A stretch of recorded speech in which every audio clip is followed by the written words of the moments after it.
it for the love, I did it for the people, I did it for us. Back on this rap-ish, I ain't even broke a sweat, homie, this practice. Pondering my next move, staring at my track list, hope I ain't missing my window. Praying like a Baptist, Seattle's own, tired of this Game of Thrones. They made a list of the best rappers and guess who wasn't on? While the disrespect continues, I'm steady packing these venues.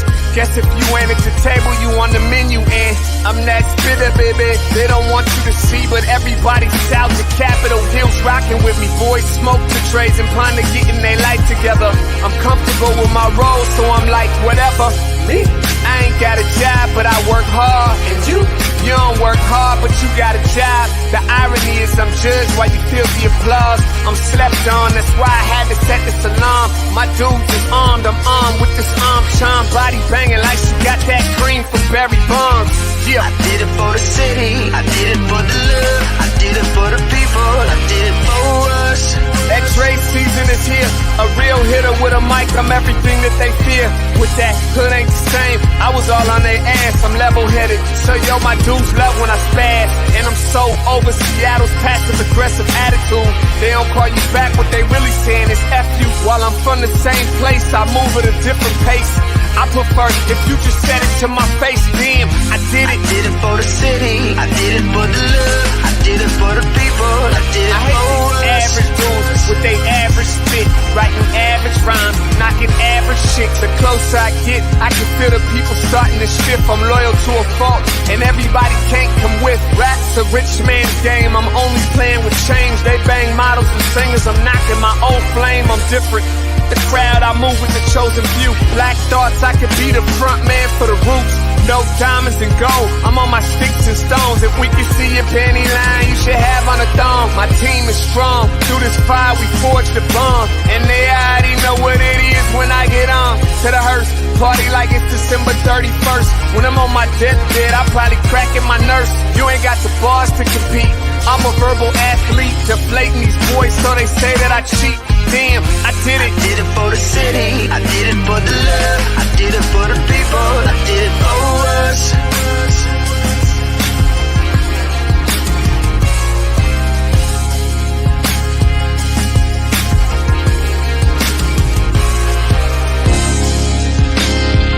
Yeah. I should probably start by apologizing for the long wait, man. You know, I know I be tripping. But I'm not just a rapper, I'm an artist. And, you know, my creative process is a little bit different than most. Nonetheless, I want to welcome everybody out to the Dre's Experience. I got TCF in the building. My whole camp's here with me. I got the band in here laying this cool-ass vibe. And I'm Seattle's own. Let's get into it. Welcome, everybody, to the Morning Update Show. I'm your co-host, Trey Holiday. And, you know, it's a little gloomy out there outside, but it definitely is not hitting us on the inside over here. Great energy and great vibes on this amazing Monday. Hope that we can give you some of those vibes as you watch the rest of the show. Got to do this with my guy, co-host with the most, Big O. What up, Big O? Good morning, Trey Holiday. Hey, good morning, my friend. Thank God it's Monday. Yeah. Hey, made it through the weekend, huh? Made it through the weekend and, you know, feeling good. Yeah. I mean, I wish the weather would match up, but, you know, Seattle in December. Yeah, that's all right. You know, I might have the blue one, represent my guy, Matt Wells with Bomb Face, but I'm not feeling blue at all. Yeah, Bomb Face. Huh? Yeah, Bomb Face Co. Another amazing Black business out here. Great brand, doing some amazing work in community as well. So shout out to you, Bomb Face Co. Yeah, got you matched up, looking good. And that blue, by the way, is popping off that background. There we go. You guys can't see it, but I got the Bomb Face socks on too, representing fully. Good stuff. I'm glad I saw him in the comments here. But our guy Kyle, Debonair Decor, at 2:00 today, Basic Gordon is releasing her interview that she did with Debonair Decor over at Pacific Place. Great way to support Black business this Christmas season. If you want that downtown shopping experience, go to Pacific Place to check out Debonair Decor. Yeah, absolutely. Our guy, Kyle, man, shout out to you. He's been working really hard on that brand. And you got to love it when you see somebody who started from like the trunk of his car, man, pulling up to these events, now having an amazing storefront at Pacific Place. Shout out to you, Debonair Decor. All right. So 2:00, be on the lookout for that across all Converge media platforms. And today we've got our own Jay Gravbrot is going to be joining us. Man, he's been doing a lot of posting on the blog about his experience there in Belize, so we're going to talk about that. And hey, let's get right into it. Good morning. Welcome to the Morning Update Show. We want to remind you that right now is the perfect time for you to tag and share the stream. Go ahead and, tag and share the stream with people you feel would appreciate culturally relevant news and information emanating from right here in the Emerald City. Want to give a big shout out to our partners over at the South Seattle Emerald and KBCS 91.3 over at Bellevue College. Reminder as well that you can listen to the Morning Update Show anywhere that you listen to your favorite podcast. Right there, they got SoundCloud and the comment there's SoundCloud right there. But you can also find us on Google, Spotify, iTunes, and so many other platforms. Just search Converge Media Network. Lots of news about COVID-19 and some of everything else. I just took a COVID test this morning. For you guys who might not be aware, there's a COVID location for people downtown in the convention center. There's a curative testing location there. Took a test this morning, get ready for travel. We got a link in the comments, though, if you need the vaccine or if you need a booster or if you need a test or if you have questions. Man, it's one link kind of does it all. Put that in the comments right there. That's from our friends over at Public Health, Seattle, King County. And COVID's around, man. Yeah. No, it is around. And I just want to remind people, stay safe out there, man. COVID is still affecting people's lives. And, I know a few people that recently have passed from COVID. It's kind of a third degree of separation. But honestly, it's a strong reminder that as they talk about us being masked up, for those of us who are ready to get vaccinated, do so. If you're still hesitant, I totally understand. It's very new, a lot of misinformation out there. But let's not forget, this is still taking people's lives. I just want to put that out there because it is important for us to stay safe. Yeah, no, definitely. And we're actually next week, we're going to have some specials about where COVID's at right now. And also today, man, it's a lot, King County gets a little bit more restrictive with COVID restrictions and everything else. And if you've been vaccinated, make sure you're moving with proof of your vaccination or vaccine card. Before we jump into the headlines and stuff, you're up on the blog, you and the rest of the queens. We'll put this up here. And we did a post. We had all you guys. You got it over there, Salma? We had all you guys talk a little bit about your experience. No, it's the other one, Chief. We had you guys talk a little bit more about your experience. You, T-Dub, Julia, and Besa, and people can find that up on our blog right now. And you talked a little bit of what it was like to work with the queens. Yeah, you know what? I'm so grateful because the entire experience really centered the queens of Converge. And, it was one of those things where it's funny because we do this work to do this work, right? Not to be like, oh, it's almost like there's this title of like Queens of Converge, but we felt it wholeheartedly, not just in the title, but also in the experience that we got, in the love that was shown to us and that was poured into us, not just from the Belizeans, but from our very own Converge crew members right here, everybody really pulling together. And I loved being able to read this article and hear what everybody else's experience was, the other queens and how they experienced, us working together, us supporting each other. I just agreed 100% with everything that they had to say because it really was not just a bonding experience for us, but for the rest of our crew and showcasing what it means for us to pour into each other's ideas, to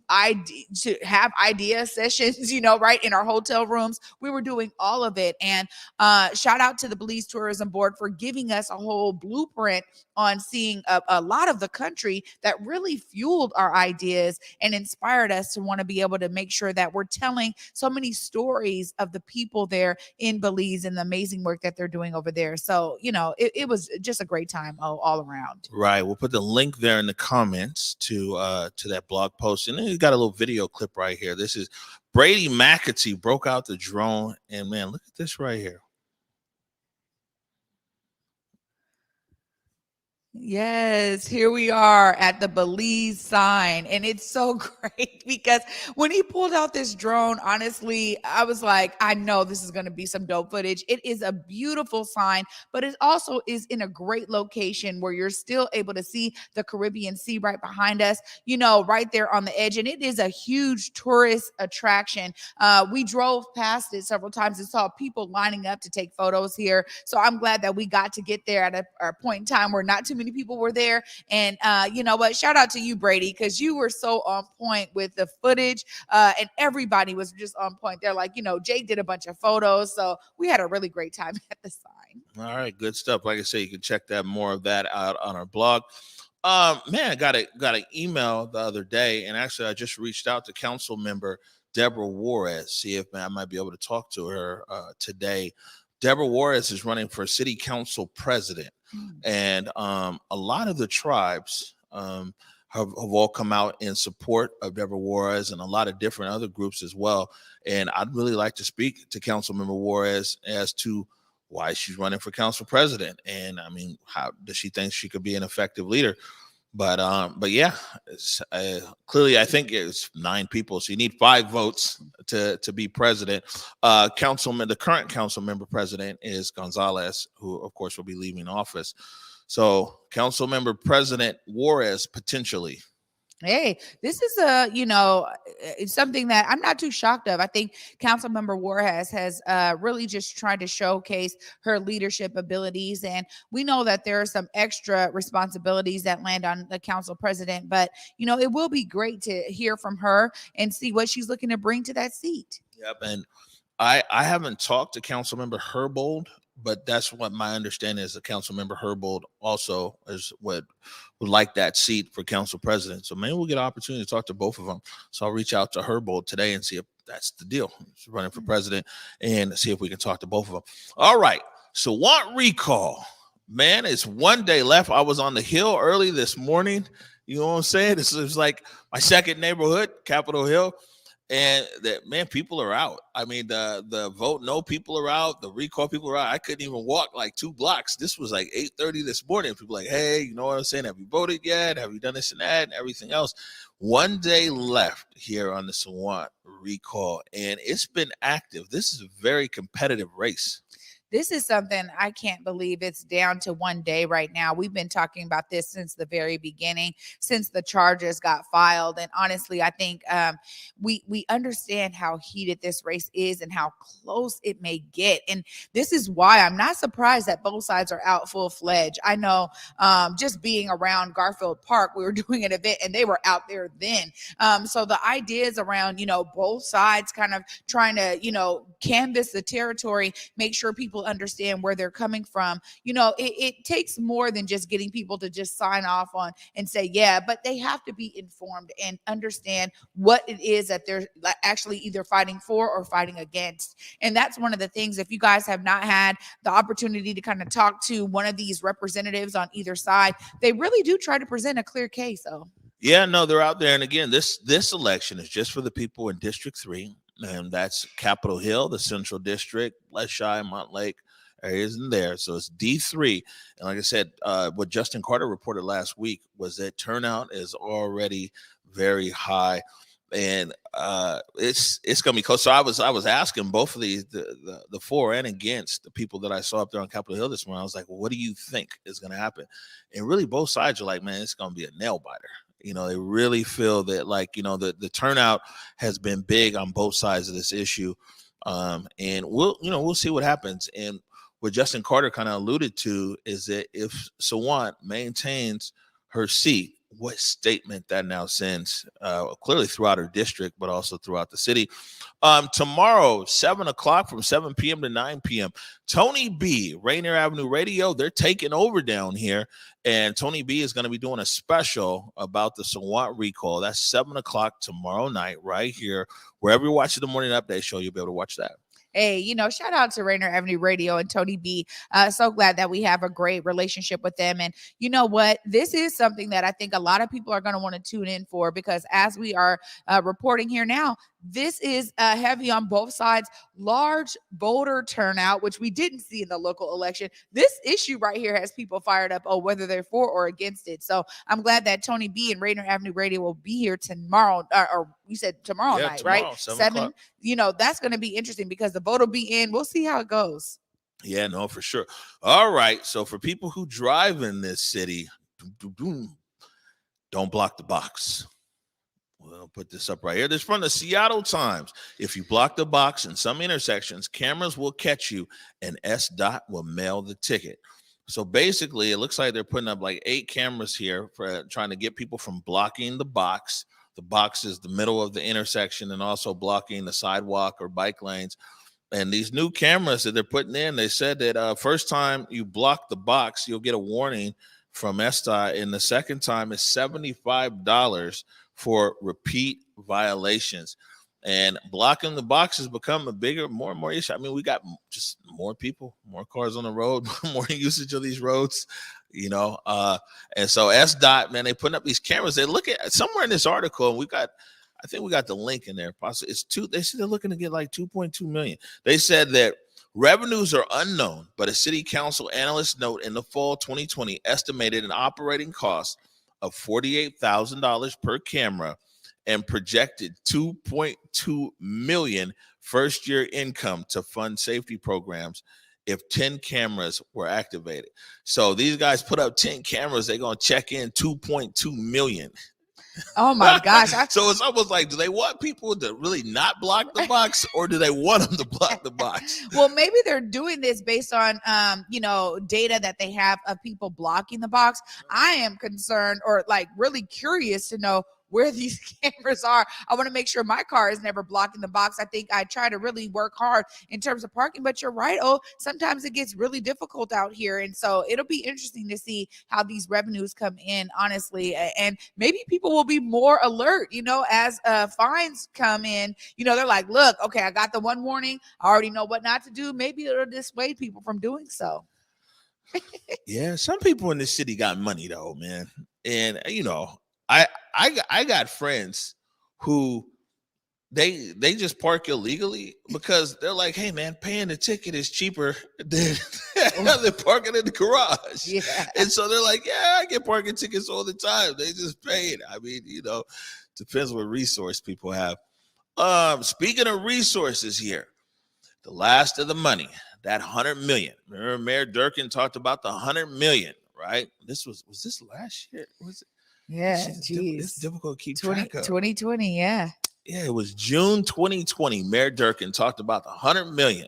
70 million of it is already out in the streets, and it looks like the last little bit of it here, about 28 million, coming from the Office of Civil Rights, participatory budgeting.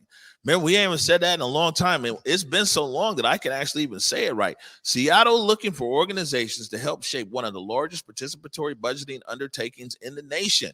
That's from Justin Carter over there at Capitol Hill Seattle blog. We also got something on this on our blog as well.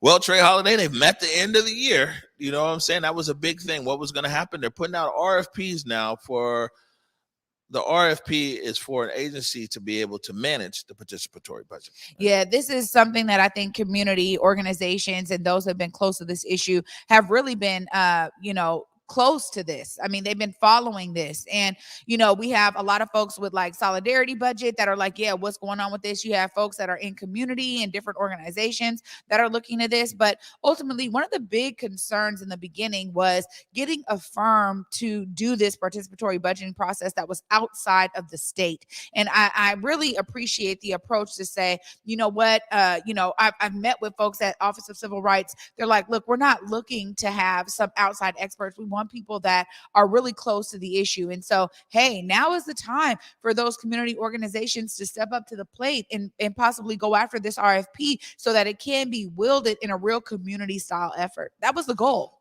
Yeah, no, it says demonstrated a capacity and expertise to conduct a citywide participatory budgeting program with actionable recommendations for city council resulting in community investments. A strong connection to communities historically and currently impacted by police violence, including the Black community.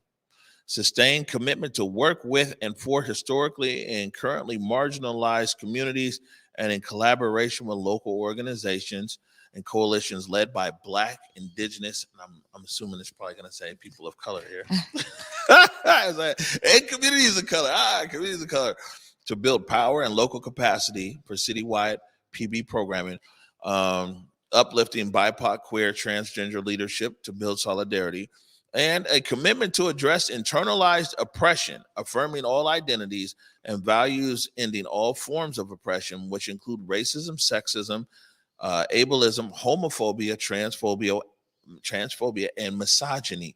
Now, this RFP is there in the Office of Civil Rights website. We've also, if you go to our blog, there's also a link to it there as well. Man, this is a heavy lift, and this really is one of the biggest PB programs in America. It really is, and I think that this is another way that we get to lead here in the city of Seattle when we talk about taking some bold measures to rectify the harms of the past. And, the language that they use there is very intentional, and it's specific for a reason. And it's really about the fact that we have to understand the underlying effects of all of this harm and oppression and allow those who have been the most oppressed to be at the center of the solutions. And we can keep on saying this over and over again. I mean, we have amazing folks like Sean Good who come on here with all the greatest words, and the way that he says all of this, it's so eloquently. It's exactly what he's been talking about. It's exactly what so many others that we've had right here on the Morning Update Show have been talking about. And it's essentially at the core of a lot of community organizing, a lot of the work they're doing in terms of how to elevate material conditions for those who have been oppressed, and how to really change this and eliminate and eradicate this racial wealth divide. This is a great start in the right direction, oh? Yeah, well, this was something that sat in Councilmember Tammy Morales' office. She's going to actually be with us next week. I said last week, it was this week, but it's the following week. To talk about what's going on as far as gun violence in D2. Maybe we'll also be able to ask her a question or two about this PB and, her thoughts of taking it here. We talked to her the day that it was going into committee. Yeah. As is, she had put her legislation in. So it'd be interesting now to talk to her months later, now that the RFP is out, and get her thoughts. Yeah, absolutely. I think a lot of people are curious to understand kind of how this is going to shape up. And it sounds like, Office of Civil Rights is on it. Yeah. I mean, they're in the spotlight, for sure. This isn't necessarily something that Office of Civil Rights, nobody's really done the participatory budgeting at this level, but this type of undertaking isn't something that the Office of Civil Rights has done before. And so, definitely it's a bright light on their office and Director Lockhart and everything else. And I mean, as usual, we wish everybody the best. So we want to see, what's going on there. And they're supposed to come talk to you, right? Yeah, absolutely. I mean, this is something that that's what I'm saying. I'm looking forward to, because for me being so close to this process, it is important. And I was participating. I mean, they were like, no, we want to reach out to people even to get that language in the RFP correct. So they did reach out to community groups and organizations and individuals that they know have already been a part of this entire process. And ultimately, we saw a heavy push for investment in community. And so we want to make sure that this RFP and this now $28 million is invested in the right ways. And of course, I got to address the elephant in the room. There's always this idea that with I-200, we're not able to say explicitly, hey, a Black community gets this and so. So we have to be very, I think, mindful of how we address this investment. But that's something that I think the Office of Civil Rights is definitely putting into play here. Oh, yeah. And like I said, we'll stay on top of it and we'll get director. Well, there's a few people from that office that are actually over the next maybe month come in and talk and give more information to the community. But the big picture here is $28 million. The RFP's out there. Hey, if you got the capacity or the expertise and all this other stuff, go to the Office of Civil Rights website, or you can find the post on this on our blog. We're going to take a quick break right now. When we come back, we're joined by the big fella, Jake Gravbrot. You're watching the Morning Update Show. It's Gordon here on Converge Media, giving you that tip you didn't know you needed for Market Street Shoes over in Ballard. Check this out. Not only do they have great shoes for the summertime, but they have the shoes that you didn't even know you needed for the fall and winter. We all know it not only rains and snows a lot out here, so you definitely need those boots, but you also need a little bit of luggage, or at least a bag to put your clothes in, because let's be frank, we all love to get out of here during the fall and winter and go somewhere a little bit warmer. So whether you need accessories, shoes, or a little bit of luggage to jump on that plane, trust and believe Market Street Shoes has everything that you need. You just need to pull up and find it. I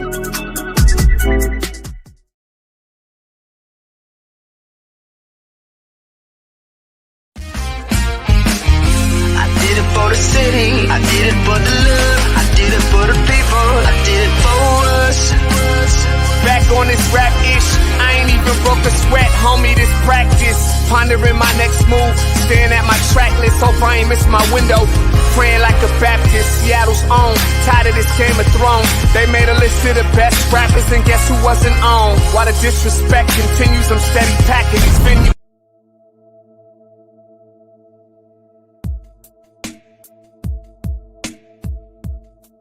Converge Media produces culturally relevant content for Black and urban audiences. Our coverage is raw, transparent, and objective, praised by community leaders, government officials, and residents. Support Converge Media today via Venmo, Cash App, or PayPal at Converge Media.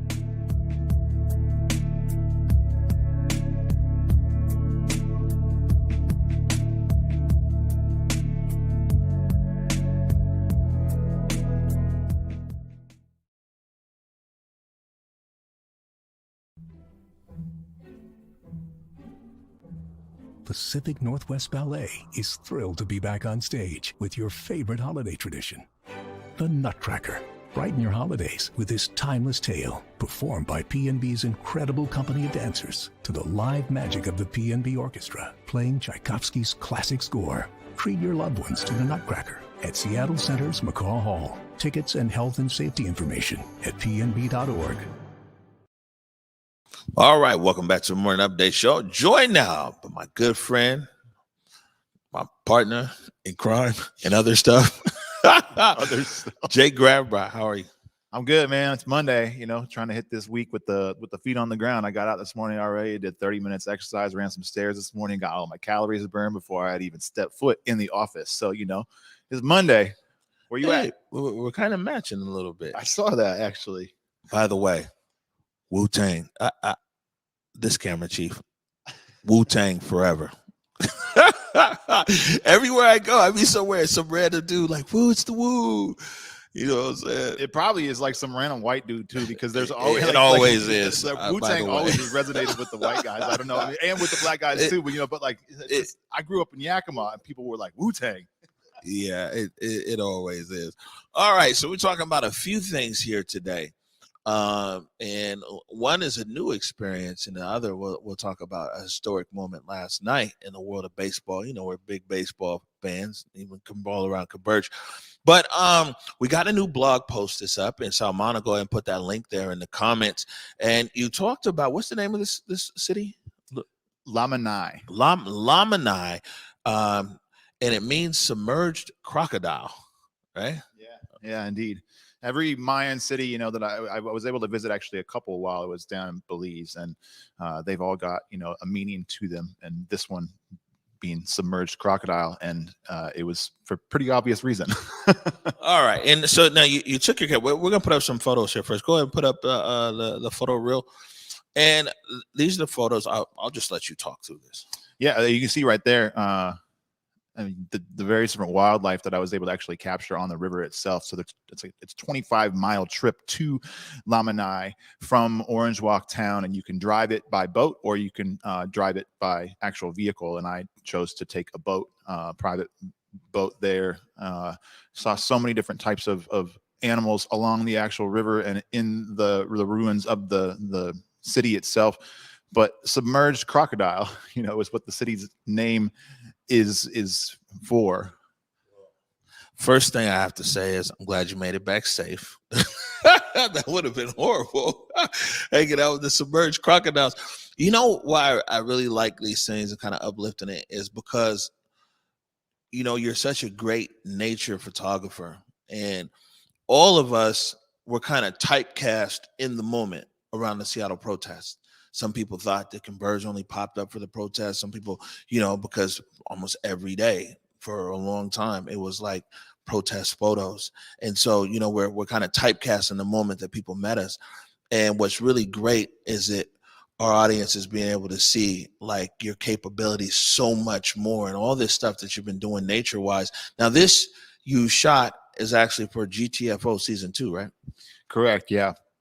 And there were a few different days down in Belize where I was able to get away and do a few separate items, and the Mayan ruins being one of those that I had on the agenda to be able to explore. And actually, you know, the Mayan Empire lasted for a very long period of time, but I'm half Hispanic, and my real dad, that side of the family is from Mexico.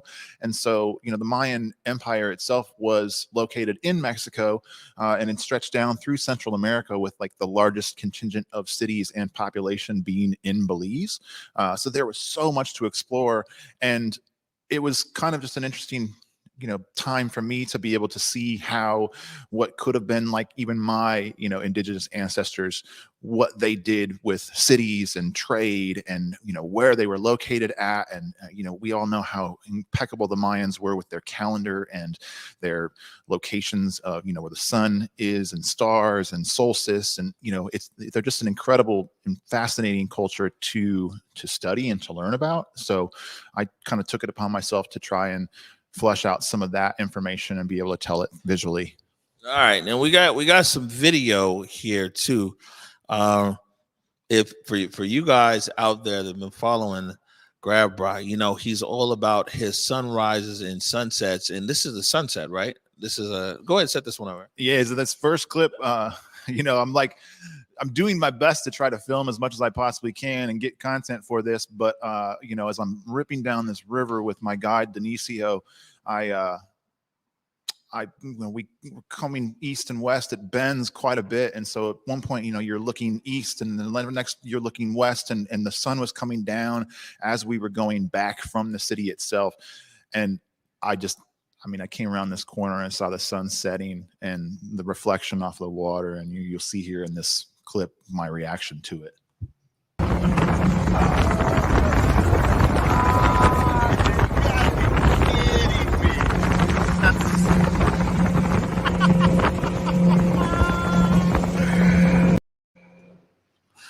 You look really happy, bro.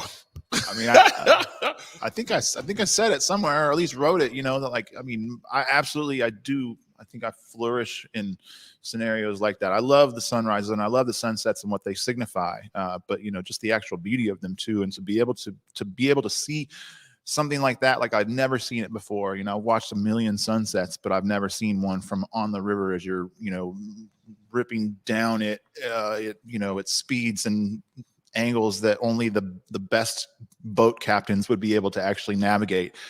And to see it reflected on the surface of the water like that was just, it was incredible. All right, and we talk about the skill of the boat captain here. We got another clip, huh? Yeah, and I mean, you know, as I was going, so like I said, it was 25 miles each direction. So it was a 50-mile round trip on the boat. And when I got there, initially, I was actually going to try to drive this road. And I met up with a tour, you know, a tour company, asked them some questions. And they said, well, normally you leave at 9 a.m. And I didn't get there until like 1:30 in the afternoon. And so sunset, you know, in Belize was just past 5 p.m. The park itself closed at 4:30.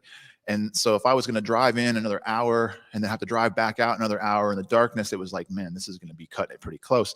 And this tour operator said, I'll do this for you. And he gave me a price on, you know, a private boat out there. And I was like, I think I'm only going to get a chance to do this once. I probably should, as against, you know, all better judgment, you know, financially. I'm like, I probably should do this. And I'm so grateful that I did, because there really truly was nothing that was going to experience this like what that was on the boat with Denicio. And Denicio was a 20-year-long boat captain. He grew up in a village that was on the New River, as local of a guide as you could possibly get. And the way that he so deftly navigated this river, there was a point in the actual river that was called Snake Alley, and it was so thin and it wove through like a snake.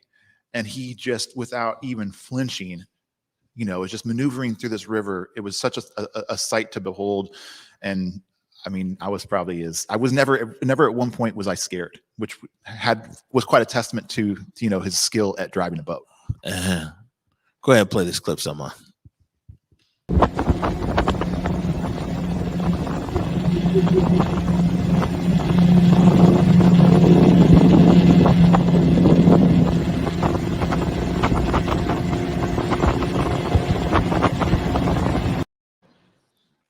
Yeah. So people should know I haven't prayed as much in a long time as when the whole group, 15 of us would be somewhere on a guided tour. And here's Jake be like, hey, bro, I think I want to drive to this place. It's like 4 hours each way. It's this and that.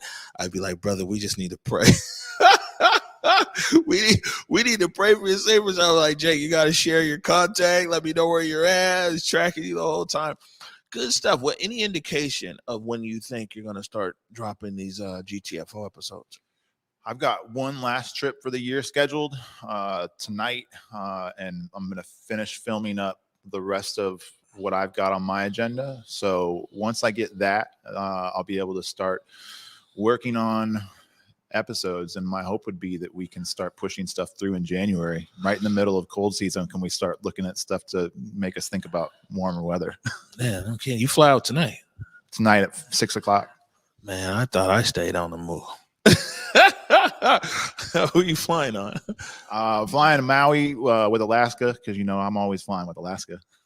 That's like your airline, dog. Me and Trey, I was here when we were here the other day. I was like, man, I haven't flown Alaska in 20 years. How many years had it been for you, Trey? At least 3-4 years. You fly Alaska every dang time, huh? Yeah, there was a certain point, early on, like in my 20s, I probably had zero brand loyalty when it came to flying, just like whoever I could get a cheap flight out on or whatever. But 6-7 years ago, I think for me, probably it was like the Alaska credit card. Ultimately, where you're like, oh, I got this. I probably should start using Alaska for everything. But I had heard already great things about them as a company, and that's one of the reasons why I've continued to support them over the years. And I think as we have been able to work on, certain things that they've given us, as here, like the commitment. I knew about what they were doing already with historically Black colleges and universities, but to be able to go down and be a part of that in person and have Alaska ask us to do that, but then also ask us to keep coming back for other press release kind of, items, to me was like, all right, cool. Well, now I'm not just hearing it. I'm seeing it from up close and in person. I'm seeing that it's not just a matter of talking, but they're walking, so that to me is a big thing, because it's very easy for any kind of a company to just, put words out there and have them really just kind of ring hollow. But for me, Alaska has been nothing but genuine in their purpose and their intention. And ultimately, even this within the last couple of weeks of bringing a crew of 16 people down to Belize to document this beautiful country was kind of just that extra, I know exactly why I fly Alaska. Man, you ain't got no BOGO ticket for me. They just announced a buy one, get one free today on the site. So if we want to go somewhere, let's do it. I'm ready to go to Maui with you. Actually, me and Trey are heading other places, but we're going to have to catch up with you down in Hawaii. One last thing here before I get out of it. Me and you are both big baseball fans, and really we said that this is going to be our next trip together, is to Kansas City, to the Negro League Hall of Fame. This was amazing news yesterday. Buck O'Neil was elected into the Baseball Hall of Fame. I got a clip here from a TV station in Kansas City. Great news for Kansas City. Buck O'Neil is now a member of the Baseball Hall of Fame. The Kansas City legend was snubbed from an election back in 2006. 15 years later, he's taking his rightful place in Cooperstown. Abby Dodge is live from the Negro League's Baseball Museum tonight. And Abby, what a night for Bob Kendrick and the rest of the folks down there. I know Bob just described it as pure jubilation, and that's really what it was. From the first fact that they rattled off about Buck O'Neil, Bob Kendrick, the president of the Negro League's Baseball Museum here, and everyone else in the room, they knew that Buck O'Neil was finally a Hall of Famer.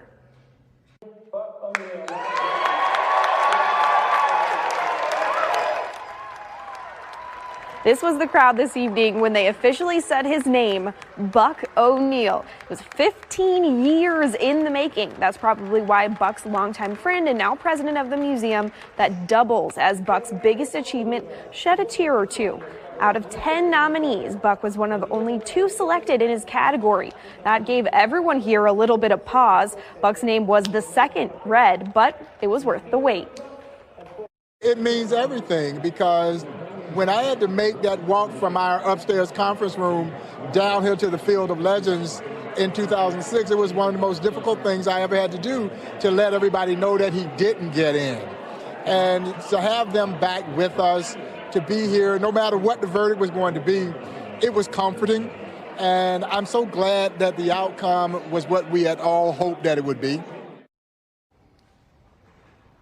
And it has just been a night of joy, hugs, and like Bob said a couple of times throughout the night, pure jubilation. We're going to have much more from him and a lot of other people that showed up to honor Buck. That's coming up at 10. Live from the Negro League's Baseball Museum, now the home of Hall of Famer Buck O'Neil, Abby Dodge, KCTV5 News. Here's the thing. Persistence. You've a lot of times there's no exact science to how a player gets into the Baseball Hall of Fame. You know, it's voted on by writers. In the aftermath of that, once their eligibility is up, if they haven't made it, then they can still make it based upon a veterans committee. And, you know, there's other factors that play into that. But, you know, there are so many incredible players, some of the greatest of all time, if not the greatest of all time, that have emanated from the Negro Leagues. And we know some of those names, you know, the big ones. Obviously, you've got, you know, the Jackie Robinsons and Satchel Pages and players like that really paved the way.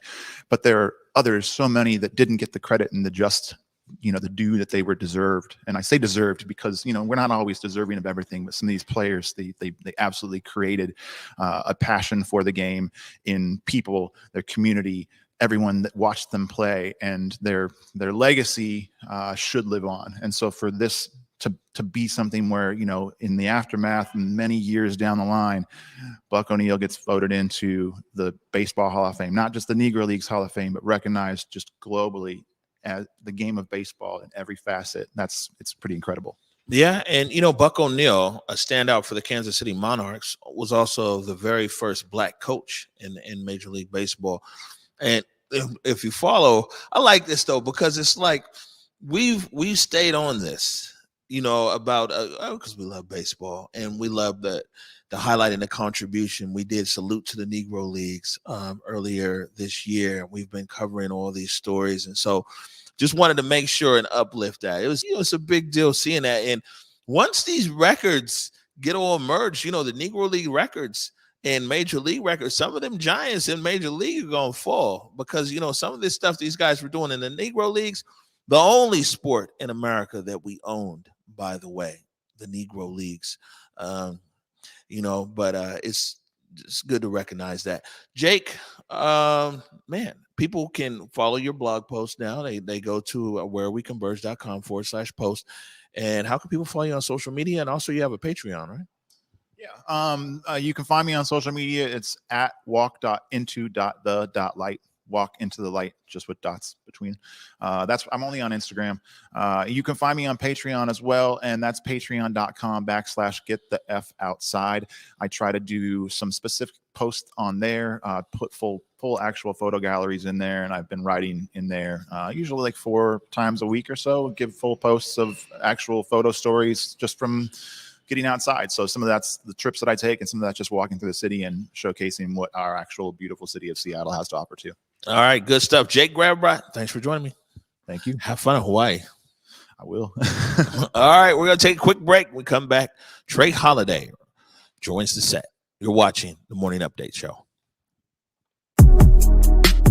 Lisa Gordon here on Converge Media, giving you that tip you didn't know you needed for Market Street Shoes over in Ballard. Check this out. Not only do they have great shoes for the summertime, but they have the shoes that you didn't even know you needed for the fall and winter. We all know it not only rains and snows a lot out here, so you definitely need those boots, but you also need a little bit of luggage, or at least a bag to put your clothes in, because let's be frank, we all love to get out of here during the fall and winter and go somewhere a little bit warmer. So whether you need accessories, shoes, or a little bit of luggage to jump on that plane, trust and believe Market Street Shoes has everything that you need. You just need to pull up and find it.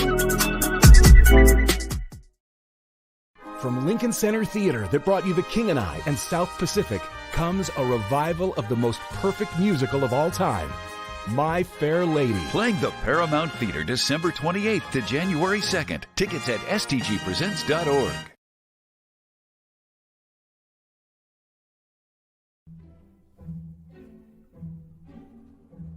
Pacific Northwest Ballet is thrilled to be back on stage with your favorite holiday tradition, the Nutcracker. Brighten your holidays with this timeless tale, performed by PNB's incredible company of dancers to the live magic of the PNB Orchestra, playing Tchaikovsky's classic score. Treat your loved ones to the Nutcracker at Seattle Center's McCaw Hall. Tickets and health and safety information at pnb.org. All right. Welcome back to the Morning Update Show. Trey Holiday back on the set. Yeah, man. Jake always brings the greatest stuff, man. And he showed me some of that footage he got out there in Belize. I was like, man, he really got the F outside. He going to Hawaii tonight. It's cold in here. Yeah, he's getting away from the gloom. Yeah. Well, we're going somewhere too, right? Yes, we are. You know, coming up this week, we get to go celebrate our good friend and a friend of the show as well, a friend of Converge, Ashley McGurk. Shout out to you, Ashley and Houston. They're getting married. That's right. They're getting married to St. Thomas in the Thomas. Virgin Islands. Yeah. We won't be broadcasting live from the Virgin Islands. I haven't been to last time I've been in a wedding or at a wedding, it's probably been like 20 years plus as well. Yeah, I don't know. You know what? I used to move around so much. I think people just didn't even invite me because they just assumed that I wouldn't make it. But I usually somebody invite me somewhere, I'm gonna go, especially when it's in the Virgin Islands. And again, that's Ashley McGirt, MSW, LISCW. Yes. The therapist, Washington Therapy Fund. And yeah, she's getting married to Houston down there in the Virgin Islands, and me and you'll be hanging out down there. Absolutely. And, shout out to Ashley and Houston. I was able to be there when Houston popped the question, and it was so beautiful the way he did it. He was so thoughtful. And, one of the things I love about love, and I'm going to be honest about Black love, I got to say, is that when you know your partner, he knew exactly what to do to surprise her. She had no idea, honestly. She was so shocked. And shout out to you, Houston, because you did a great job surprising her. So I can't wait to, celebrate their nuptials. Yeah, brother. Thanks for raising the bar for everybody else. Good job. That'll be good stuff. And then so Monday, Tuesday, and then next week. Man, we just got a lot of stuff going on. Yeah. It's good stuff. All right. So I wanted to, some of this we covered fast, the fathers and sons together, in some of their events a few months ago. And we ended up doing 2 edits. We did the initial edit that a lot of people saw here, which was addressing gun violence. But they also facilitated a really great conversation around COVID and the impacts of COVID out there in South Seattle in the Rainier Beach neighborhood. And so this is the second edit, and this is around COVID conversation. I thought that it was important that we play this because, we want to be able to uplift conversations in our neighborhood. And a lot of times we see conversations and it's not necessarily happening in our neighborhood. This was so well put together and everything else. This video was edited by Brady McAtee. Brady's getting a lot of work out these days. And it was in partnership with the Department of Neighborhoods. The Barbershop Chat is a unique event that has always brought fathers and sons together. It's a place where they have conversations. It's a place of laughter. It's a place of food. It's a place of deep conversations. And it's not necessarily a father. We recognize that our community has a lot of fatherless homes. It's for the mothers that are standing in that gap. It's for the aunties and the coaches, all of those adult figures that stand in the gap for those parental roles. It's important for events like this to bring them out, to have those conversations, and to empower our youth and to empower that relationship.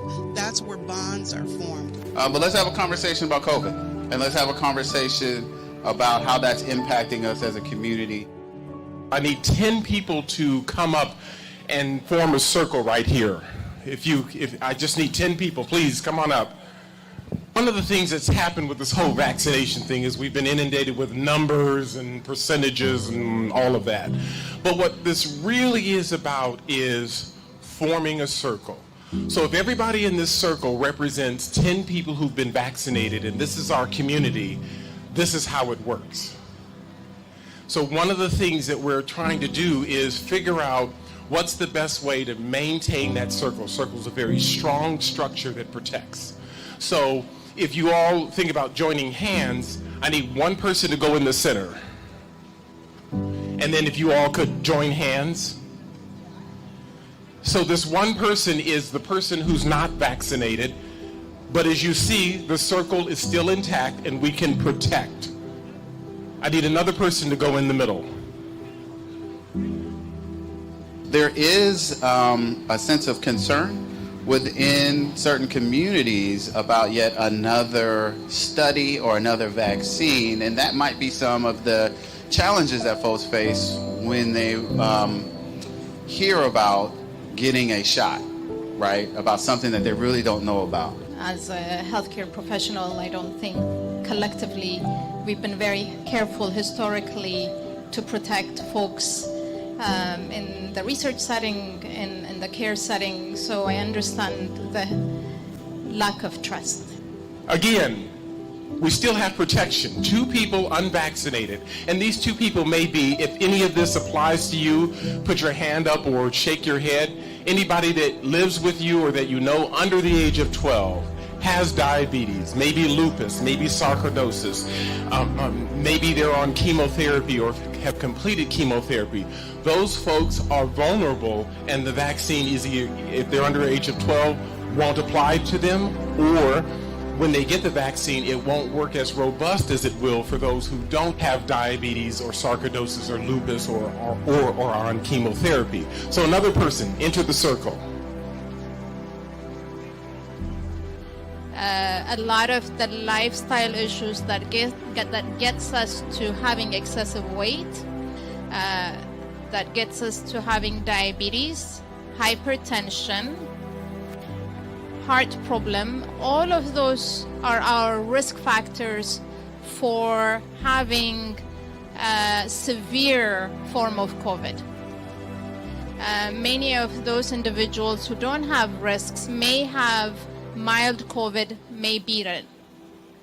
But those individuals that have chronic medical conditions could suffer from it greatly up until death. So yes, it's very important to have good lifestyle, but even those individuals who are in the gym every single day could get COVID, and depending on their underlying condition, they could suffer from it. So it's very important to be protected, and vaccine is a good form of protection. So we still have what they like, you may have heard on news, herd immunity, but I'll just say protection. The circle is still intact. Another person in the center. Now here's the difficult part. If the people in the center were actually spread just 3 feet apart, if you just took 2 steps back, now we need one more person in the center or in the group. For me, I think that going back to school would be like a pretty good idea, but at the same time, I'm not 100% on board. I might just do like a hybrid, like half in school, half at home, because I'm not because most of the problem is like mostly trusting in the people to like keep their mask on or to get vaccinated and like keep each other safe and to like keep their area sanitized and clean, because once like one class is done, only one person has to like slip up and just like not clean their area, then the next person who comes in could possibly like get infected. And it's not the most safe idea, but I do think it would help like a lot of students get back into school and increase their education more than it did when everybody was online. Regarding going back to school, I think there's definitely a fear in that, because on one hand, going back to school means that we would get a better education, and learning online is never easy. You don't have the classroom setting, it's harder to ask questions, so there's all these obstacles you have to face. But going back also, like it was spoken, is giving so much trust into your peers, and you getting COVID doesn't only mean that your life is affected, it also means the people around you, your loved ones, are also affected. So I think it's good to have a fear in that, because that means that you care and that you care about your loved ones. At some point, we don't have the protection that circle isn't going to hold.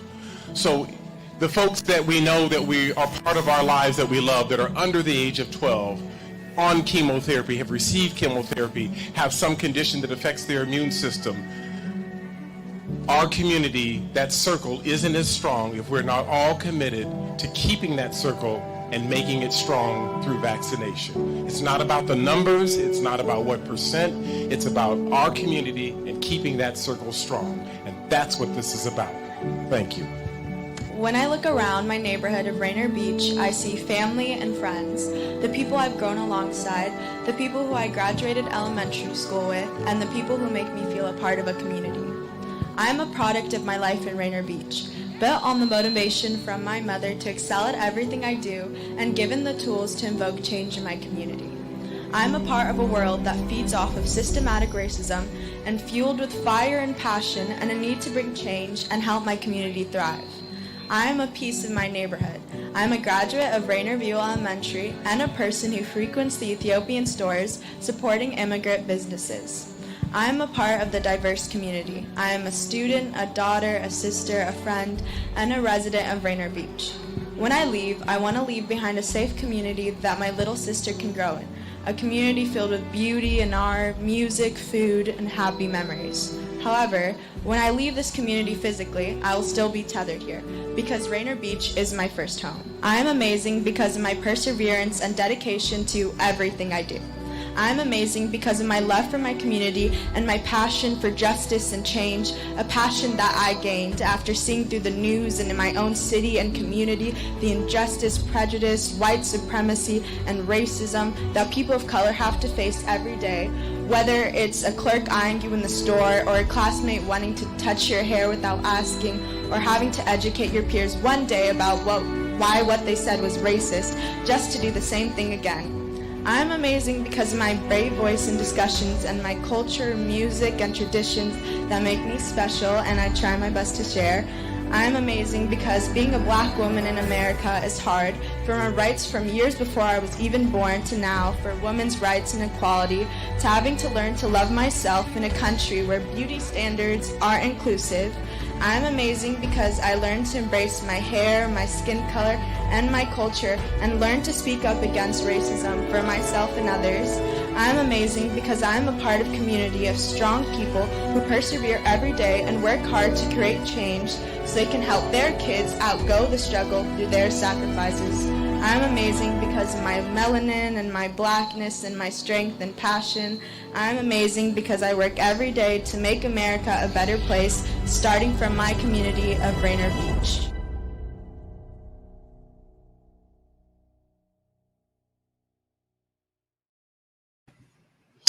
Wow, so powerful.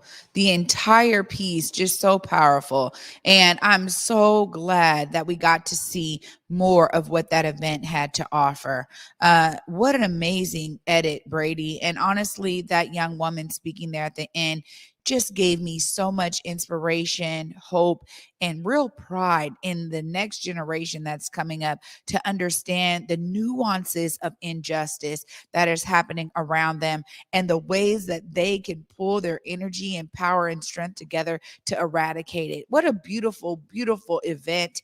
And I loved the circle of us keeping our community safe. Shout out to everybody who was a part of that amazing production and that amazing event, pulling the people out of community to talk about something that is very, becoming very difficult for us to talk about in our communities and be open about the ways that we're experiencing COVID in this entire pandemic, and just ended on a beautiful message there from that young woman. Amazing. Yeah, no doubt. Big shout out to Fast Fathers and Sons Together. Wilmores, they're the ones who put that event together, and I mean, we got so much great stuff out of those two events, and then also Alvin over in Department of Neighborhoods and being intentional and want to be able to tell the story. And I'm just always real proud of our team too. That was shot by Carlos Imani and Steve Hickey, Vic. A few other people were out there, and then the first edit was Gary Washington, the fast edit. Then this edit right here, Brady McAtee. And I think it also speaks to the fact that it's like, we're supporter funded. People support Converge, but it's the quality of the production that keeps coming out of here, so real proud of that. I got one more thing to share with you. We got a minute or two, and then we'll talk about some upcoming events. Speaking of quality of production, our youngster, Salman Abu Kwashi, I told him I had a vision of something, and we talked about it with Chelsea Richardson. Chelsea, the very first person to perform here in this studio. It's not just our TV studio. There's a performance space in here as well. And we said she wrote a poem specifically honoring the wall and our Black Media Matters studio here. And we wanted to make sure that everything needed to match up to the importance of the moment. And so this young man, Salman, he put it all together, and we just released it yesterday or the day before. It turned out great. This is Chelsea Richardson. The name of the poem is Still Golden, and it's honoring our studio here. I say to you, community, let's take up space. We weren't supposed to make it through the vast Atlantic or back to the door of no return. So shine like the gold in our skin and the first porch light ever lit. 'Cause we lit and we stay lit. It is with love that everything we touch is ablaze with brilliance. We made jazz and had the blues so hard we're still nodding our heads, but this time we sampled What a Wonderful World. What a way to escape the pain and revel in joy. To the Marsha P. Johnsons who woke up our pride. To the Jimi Hendrix who burned his guitar. For the tennis-playing sisters, for those who didn't make it. And I promise not to fake it. We still want our 40 acres, a mule, and reparations. To the barbers and stylists who still carry on tradition. For the laughter through the tough times, the dead and the living that we hold sacred. To be a people who built empires out of sticks and stones and turned the names they called us into songs. We are still here.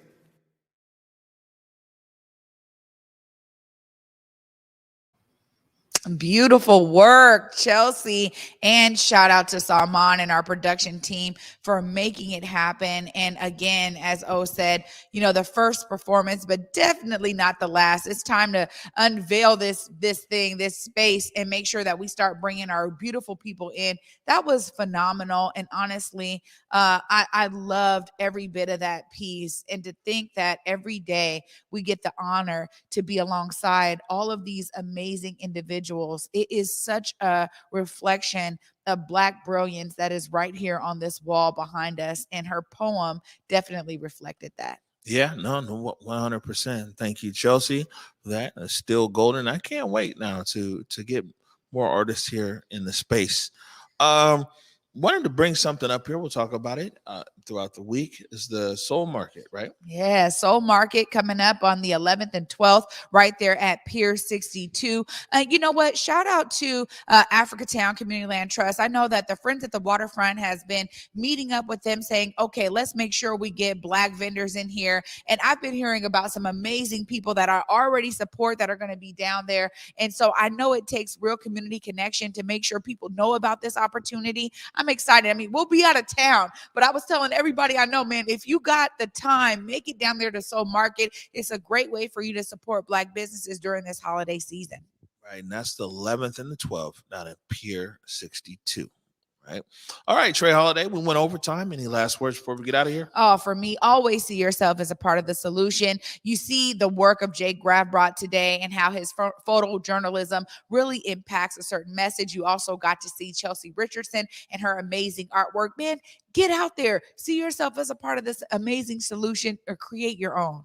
All right. Oh, tomorrow, got a handcrafted motion graphic here. Tomorrow, we're joined by the wordy and nerdy Kevin Schofield. You know, Kevin, man, he's hanging it up December 31st. So I think this very well might be his last interview here in the studio. So we'll send him out the right way. Kevin will join us tomorrow.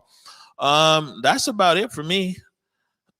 I'm ready to go turn on the heat. Yeah. On that note, want to remind everybody, go forward in your purpose, go forward in your humanity. And until tomorrow at 11 a.m., peace. Lift every voice and sing till earth in heaven ring with the harmonies of liberty. Let our rejoicing rise as the listening skies. Let it resound loud as the rolling sea.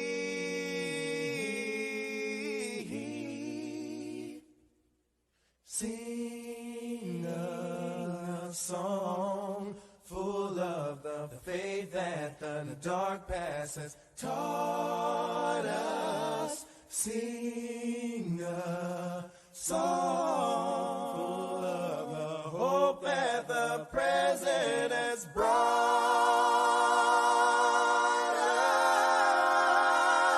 us.